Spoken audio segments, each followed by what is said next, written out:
এই পাড়াতে প্রত্যেক মঙ্গলবার সবজি মান্ডি হয়।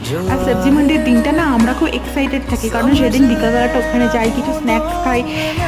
তো এই মঙ্গলবারেও বসেছিল সবজি মান্ডি, কিন্তু এত বিচ্ছিরিভাবে বৃষ্টি হচ্ছিল, দেখতে পাচ্ছ ভিডিওতে, যে দূরের বিল্ডিংটা পর্যন্ত বোঝা যাচ্ছে না। আর আমি ব্যালকনিতে বসেছিলাম, গা আমার পুরো ভিজে যাচ্ছিল মেঘে।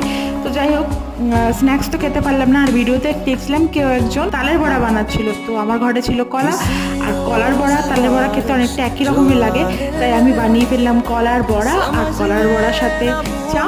ব্যালকনিতে নিয়ে গিয়ে খাওয়া শুরু করলাম, আর সাথে দেখছিলাম কি বৃষ্টি একটু কমলো নাকি, যদি কমতো তাহলে একটু হাটে যেতাম। এখানকার সবজি মান্ডি মানে আমাদের ওখানকার হাট, সবজি হাট, কিন্তু বৃষ্টি একটুও কমেনি। সেদিন সারা রাত বৃষ্টি হয়েছিল। সাংসারিক মানুষ তো, তাই একটু একটু মন খারাপ করেছিল যে সবজি মান্ডি যেতে পারলাম না, কিন্তু অনেকটা উপভোগ করেছিলাম সেদিনের সন্ধ্যের বৃষ্টিটাকে। আর সাথে ছিল চা, আর একান্তই ভালো লাগার কিছু।